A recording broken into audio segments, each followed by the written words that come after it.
Hola, estamos aquí con Sasha Hanik y Rafael Rincón de la Fundación para el Progreso para discutir la situación actual en Chile. Bienvenidos, Sasha y Rafael. Muchas Gracias. gracias Gracias. por la invitación. ¿Y pueden explicarnos un poco cuál es la actual situación política en Chile? Bueno, mira, la situación de ahora es como bien complicada porque no solamente se une digamos, a la corriente global de la pandemia, sino que Chile venía sufriendo desde el año pasado, especialmente de octubre, una de sus más agudas crisis políticas en mucho tiempo, probablemente de toda la historia democrática. Así que ha sido como un 2019 y un 2020 muy, muy cargado de muchos eventos inesperados y además, como te decía yo, dos grandes cosas de alto impacto en la política chilena consecutivas, ¿no? La primera, como ustedes sabrán, que era fueron las protestas que se iniciaron el 18 de octubre, esto que van a conseguir por muchas partes como estallido social, y esos fueron meses realmente muy duros, de mucha violencia, sobre todo también de mucha pérdida económica, ¿no? Es decir, de un golpe económico tremendo, también un golpe humano tremendo, porque muchas personas perdieron el trabajo, en fin, ¿no? Y una cosa completamente inédita, ¿no? Vino el verano, entre enero y febrero, y las cosas parecieron entonces, obviamente, calmarse un poco en Chile en materia política, pero seguía el debate intenso con respecto a la Constitución. Esa era la agenda, básicamente. Pero cuando golpea lo de la pandemia por primera vez, esto da un giro tremendo, ¿no? Así que eso es más o menos lo que después se puede resumir en la situación política actual, ¿no? De manera que pasamos de discutir la actualidad política del país, incluso el futuro de la Constitución y todo, y ahora la agenda está completamente volcada a esto, ¿no? Las dos cosas han tenido en común algo, y ha sido también el golpe económico. Mucho más severo ahora, porque ahora en cuarentena el país está parado. Es decir, pese a que seguramente nos va a contar César un poquito más adelante, pese a que la pandemia no ha golpeado en Chile con la severidad de otras partes, por lo menos en términos de fallecidos, de infectados y toda la cuestión, lo que sí es que en términos económicos seguramente se parece a lo que está pasando en otros países, ¿no? Y bueno, solamente para cerrar este punto, esto ha dejado, esta situación desde octubre hasta acá, ha dejado en evidencia al menos cuatro grandes cosas, cuatro grandes puntos críticos que está viviendo Chile hoy, ¿no? Uno es qué está pasando con los valores democráticos en el país. Eso me estoy refiriendo sobre todo a lo que hizo estallar la crisis del 18 de octubre. Lo otro es la incapacidad un poco de las instituciones, aún en un país globalizado, moderno, transparente, de hacer frente a demandas tan tremendas y ahora se ve agravado precisamente porque vemos un estado como en muchos otros estados del mundo, porque esto no es exclusivo acá, que le está costando mucho enfrentar una crisis de este tamaño, ¿no? Y un tercer punto diría yo que es también la crisis del liderazgo, ¿no? Pese a que se ha visto un manejo mucho mejor de la crisis durante este momento, con el manejo de la pandemia, pues vemos una crisis de liderazgo tremendo en el país, en todos los sectores, ¿no? Es un poco lo que te puedo resumir de la situación actual del país. Bueno, ¿y cuáles serán las consecuencias de la pandemia de coronavirus en la situación en Chile? Mira, yo creo que más que en el futuro, en el presente, es decir, ya están siendo muy duras. Hay una primera consecuencia que yo diría que es humana, obviamente, porque es la salud de personas, pero sobre todo el miedo. Pese a que aquí en Chile no tenemos situaciones críticas como las que han vivido Italia o España o Estados Unidos ahora que están en una situación muy, muy seria, los fallecidos son relativamente pocos. Eh, Hay, por suerte, se ha manejado bien la situación, pero la situación económica es grave, ¿no? Y eso tiene a mucha gente angustiada, con mucho miedo, gente que ya ha perdido sus trabajos, gente que no sabe qué va a pasar con lo suyo. Trata de imaginarte, por ejemplo, Martina, por ejemplo, un trabajador de un restaurante, un mesero, ¿eh? Que vive no solamente de su salario, sino que además vive de las propinas que recibe al día, ¿no? El que vende, ¿no? El que tiene un negocio de venta de alimentos o de lo que sea, ¿no? Yo creo que son pocas, muy pocas los sectores económicos que han podido verse de alguna manera, han podido resistir el asunto. Así que yo creo que la la primera consecuencia es esa, ¿no? Hay una consecuencia humana tremenda y mucho miedo, mucha incertidumbre. Eh, Porque no es lo mismo cuando tienes una fecha de término. O sea, miren, sabe que esto va a durar un mes o va a durar 3 semanas, pero no se sabe. ¿Ve? Y lo otro es que, habiendo sido golpeados antes por la crisis política, entonces es como acumular dos golpes muy severos en pocos meses, ¿no? Entonces esto Martín, en un país que venía marchando muy bien, porque cuando tú tienes una situación económica, política o social que siempre es mala, digamos, no es nada nuevo que tengas problemas, ¿no?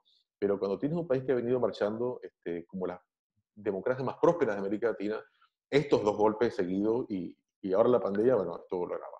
Lo que sí pasa, y quizás con esto puedo terminar un poco, bueno, aparte de esto que mencionaba de un vuelco total de agenda, eh, es que en la situación, otra consecuencia de la situación de la pandemia es que, eh, por suerte, el gobierno ha mostrado su fuerte de gestión, ¿no?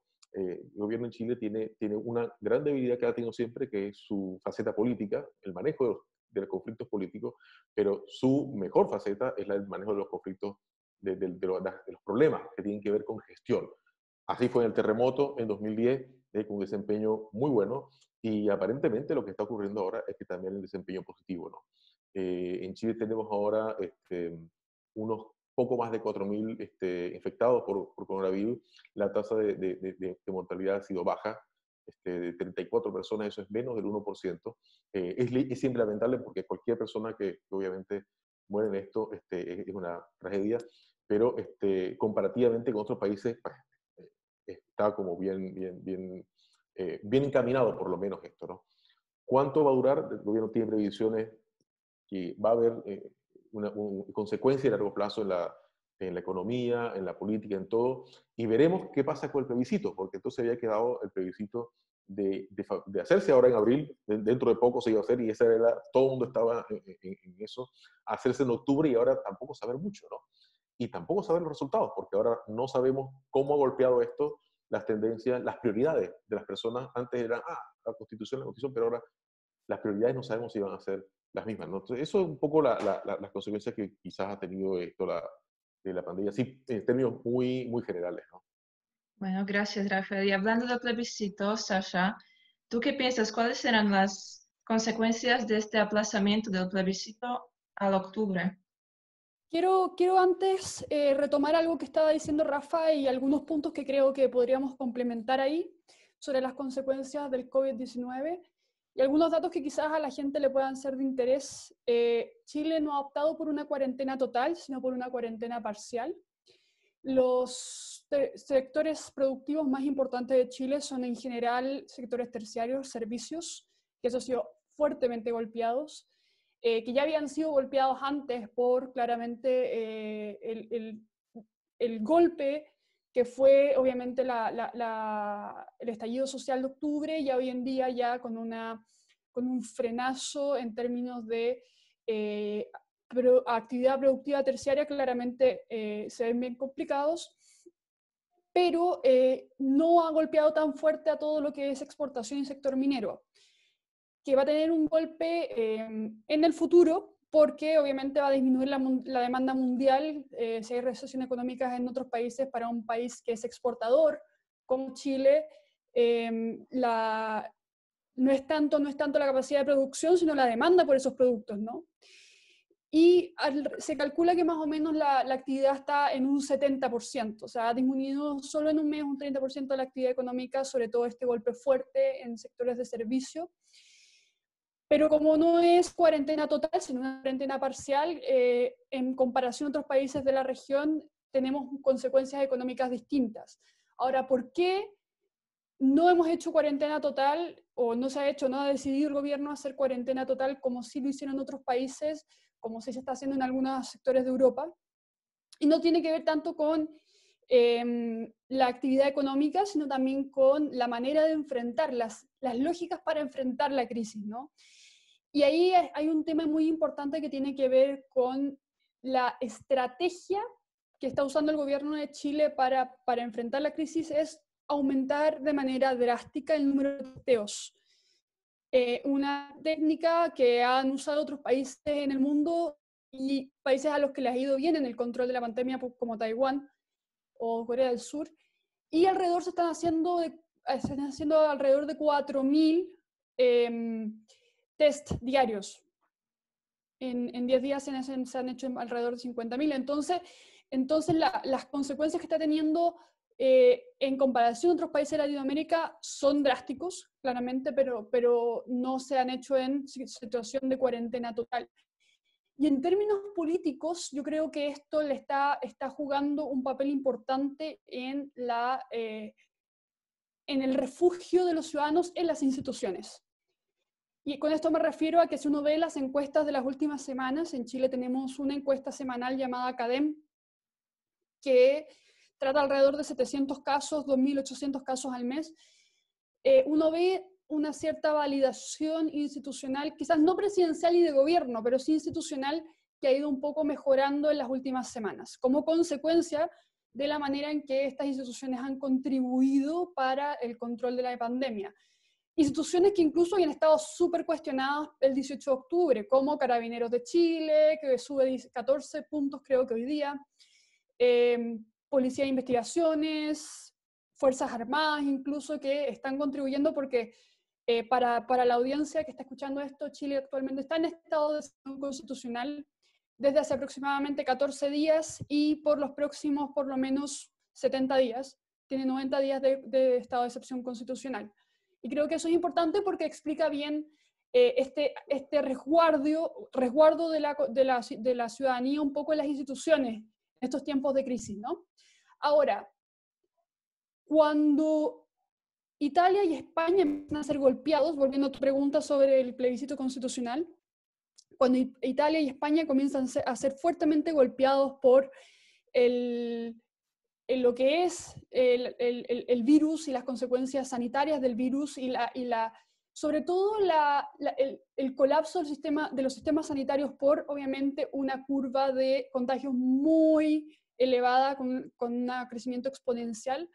Las autoridades en Chile, pero también personas del mundo médico, estamos hablando de gente que pertenecía a instituciones médicas, doctores, etcétera, empiezan a advertir que no iba a ser posible realizar el plebiscito en abril.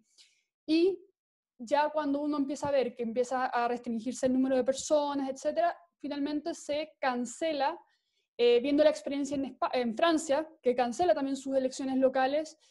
Chile dice, bueno, si ni siquiera Francia lo está controlando, entonces ¿quiénes somos nosotros, pequeño país de Latinoamérica, para atrevernos a hacer una elección en medio de una pandemia? No tenía mucho sentido, y menos entendiendo que el pic de contagios en Chile, que está recién partiendo, va a llegar en mayo. Por lo tanto, una elección ponía en peligro a todas las personas que iban a ir a votar. La elección finalmente se cambia a octubre. Claramente, si hay una segunda o una tercera ola, tiene que ser reevaluado, pero la extensión lo que hace es, por un lado, le entrega más tiempo a ambas posturas, a la postura del apruebo y la postura del rechazo, para entregar argumentos un poco más sólidos, que era algo que preocupaba un poco a la ciudadanía, de que si el plebiscito se pactó en noviembre, prácticamente todos los argumentos que se habían dado de noviembre hasta marzo, considerando que además están las vacaciones de verano entre medio, habían sido bastante laxos, ¿no? No contaban una profundidad argumentativa real, sino que eran simplemente eslogans de apruebo, rechazo, que andaban en las calles manifestándose, pero que realmente no le daban esa profundidad y tiempo para meditar a la ciudadanía. Si alguien estaba dudoso sobre su postura, yo creo que de aquí a octubre tienes tiempo suficiente para empezar ya a consolidar una postura más clara y con una cantidad de razonamiento sobre las consecuencias mucho más sólido.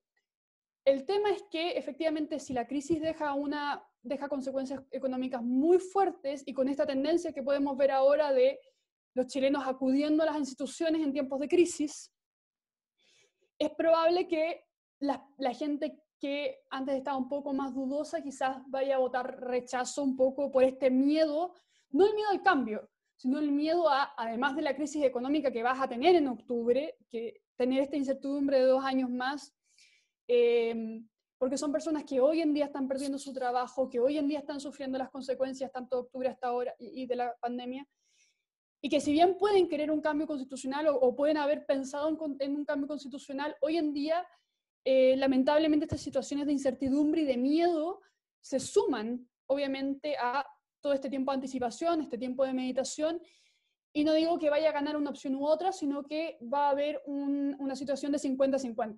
Y eso pone muy complicada ambas posturas, porque no hay una validación real, es un 50-50, ¿no? Bueno, gracias, Sasha, muchas gracias. Y otra pregunta, ¿ustedes en la Fundación para el Progreso estudian también la influencia de China en América Latina? Entonces, ¿pueden explicarnos qué consecuencias tiene la creciente influencia de China en Chile? China, desde aproximadamente mitad del año pasado, ha empezado a tener una participación muy fuerte en su participación pública en Chile, no solo por medio de la actividad diplomática, sino también a través de influencia en medios, etc. Y desde octubre del año pasado, donde de hecho se cumplieron 70 años del Partido Comunista Chino estando en el poder, desde el año 49, han tenido una influencia mediática muy, muy fuerte. En tres principales hitos que puedo resumir, en octubre compran alrededor de 16 páginas en el principal periódico del país para publicar propaganda de manera bastante directa, así como alaben a China en sus 70 años. Para Año Nuevo, el presidente Xi Jinping manda un mensaje a todas las embajadas que se publican diarios en muchos países, no sé si pasó en República Checa, pero acá sí se publican ya varias páginas con este nuevo partnership, este nuevo ministro casi de medios que inventan, que tiene básicamente el rol de hacer convenios con medios de comunicación y finalmente conseguir espacio en medios para el gobierno chino y la visión oficial del gobierno chino. Y luego, un mes después o un poco menos, generan un primer acuerdo con este ministerio, que es el acuerdo con el diario La Tercera de Chile, que es el segundo principal diario en términos de seguidores en el país, y que finalmente es un espacio donde voces oficiales chinas pueden publicar sin realmente mucho filtro o cuestionamiento lo que quieran en un espacio que se llama Conexión China, que está actualmente en el diario. Entonces, por ese lado, la influencia china desde octubre ha estado muy fuerte en términos mediáticos. Y en términos políticos hay muchos proyectos que están medio detenidos, ¿no? O sea, la crisis en general ha afectado el progreso del país y por lo tanto ha afectado esos proyectos que a China le interesa tanto participar, como solicitaciones para proyectos de construcción u otras cosas. Sin embargo, alrededor de finales del año pasado, una empresa pública china compró la operación completa de electricidad de la segunda región más grande del país, lo que fue bastante fuerte. Y claramente, y debido a lo mucho que ha impactado este virus en su imagen internacional, en este condena internacional que hay hacia su responsabilidad en la expansión mundial del coronavirus por la censura y las medidas autoritarias que tomaron para evitar que el resto del mundo se enterara del virus en una etapa temprana y pudieran detener su expansión, mintiendo incluso las autoridades internacionales, diciendo que el virus no se contagiaba de persona a persona y otras cosas que, si uno va buscando más o menos la bibliografía, se va enterando. Hoy en día está tratando de limpiar su imagen internacional a través de mecanismos que puedan ayudar a luchar contra el virus.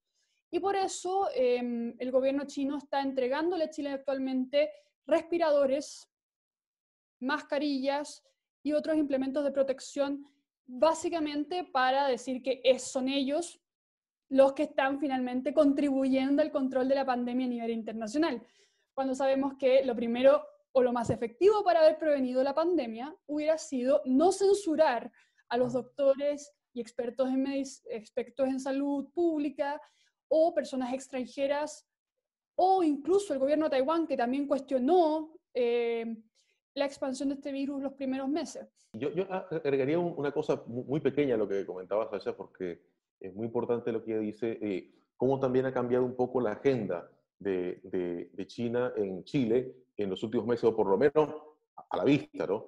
El embajador siempre ha tenido un rol político muy visible, lo tuvo con la crisis de Hong Kong hace un tiempo y se puso un poco en ciertas discusiones públicas, incluso con diputados y con otras personas, hace muy poco, cuando se sintió a China atacada, ¿no? Por lo de Hong Kong. Y ha vuelto el embajador un poco a eso también. El embajador publicó hace poco un artículo importante en La Tercera donde explicaba, era un poco un artículo de propaganda, ¿no? Explicaba todo lo que estaba haciendo el gobierno chino por la crisis, porque efectivamente se sienten atacados en todo el mundo. Entonces quieren tratar de revertir un poco esa narrativa negativa que tiene China un poco como la culpable de toda la cuestión, ¿no? Y de Y hecho hace ese poco, artículo lo publicó en Conexión China, que es la plataforma que ya habían formado antes. exactamente, ¿no? Y hace poco salió una entrevista con Guy Sorman, el francés, politólogo francés, muy importante, que además siempre ha sido muy crítico de Beijing, ¿no?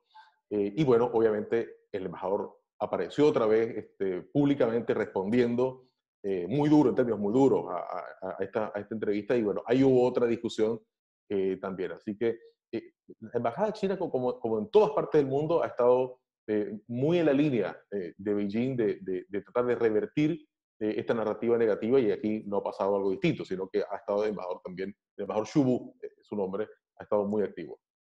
Bueno, muchas gracias a los dos. Y al final, ¿cuáles piensan que son las perspectivas para el futuro del país? Mira, la verdad que es muy difícil, lo hemos visto, ¿no? En los últimos meses, cómo no podíamos prever que un virus pudiera poner en jaque a todo el mundo. Bueno, es muy difícil saber también qué pueda pasar. Ahora sí, sí es mucho más fácil saber qué cosas nos está dejando para considerar como desafíos estratégicos del futuro, ¿no?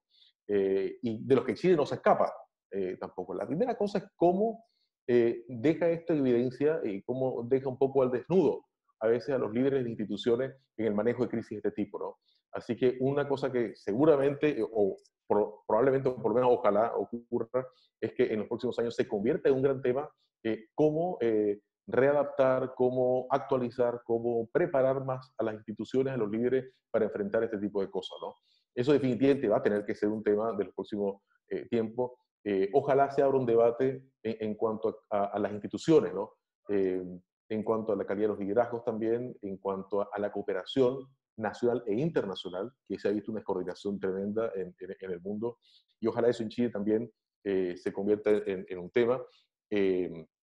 Otra cosa que creo también va a ser importante es que Chile se desconectó de la agenda global durante la crisis del estallido social del año pasado, se metió un poco hacia adentro a discutir sobre la Constitución, se olvidó de una cantidad de cosas, de desafíos globales, y entre esos, o como consecuencia de eso, cayó la reunión de la COP25, que era acá en Chile, y cayó la reunión de la PEC de Asia, que eran dos grandes hitos globales que tenía Chile, y eso se perdió. Creo que esto está obligando a reconectar a Chile con el mundo, curiosamente, ¿no? Porque una crisis global la golpea como recordándole, mire, están pasando cosas en el mundo que son importantes, ¿no? Y esto es una, ¿no? Así que esto puede producir también un cambio un poco de agenda, de prioridades, o mejor dicho, definitivamente va a ser muy difícil, creo yo, por lo menos hasta ahora, menos que las cosas cambien, que pueden cambiar de un momento a otro, pero veo muy difícil que la Constitución tenga la relevancia que tuvo en los últimos, en la segunda mitad del año 2019 y en los primeros meses de este año, ¿no? Es decir, esa discusión puede ser que igual sea algún plebiscito, pero no sé definitivamente cómo va a ser la relevancia en los medios y cómo va a ser tratado, ¿no? Lo otro es que tendrá que abrirse una gran discusión sobre la adaptación y actualización de los sistemas de salud. Eh, y a nivel mucho más micro de las empresas, de las organizaciones, de cómo se adaptan para estas cosas. Eso es un poco, ¿no? Lo que te puedo decir. Creo que esto va a cambiar nuestras formas de vida en muchos sentidos, así que eso es lo que sé un poco para el futuro cercano, más o menos previsible. Bueno, muchas Sí. gracias. Ah, no, perdón. No, No, pero solo agregar cómo esta crisis finalmente nos está haciendo ver nuevas dinámicas sociales y está un poco enfrentándonos con un proceso que ya venía muy fuerte antes, pero que con esta crisis claramente se posiciona como un paso más allá en el desarrollo de la humanidad, y tiene que ver con la cuarta revolución industrial, todos los avances tecnológicos que han venido consolidándose obviamente con esta crisis.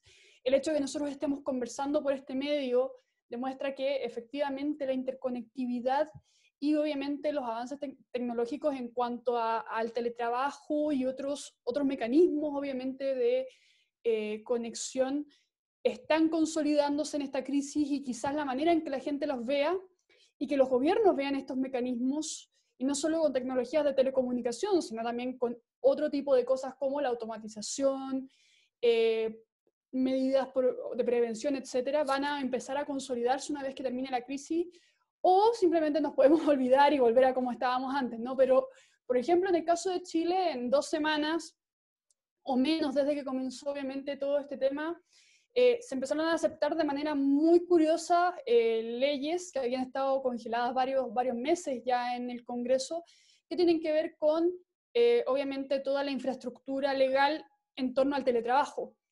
Y eso quizás no solo está pasando en Chile, sino también en otros países que se ven un poco presionados a dar el salto institucional a la legitimación de este tipo de tecnologías debido a la emergencia de la crisis.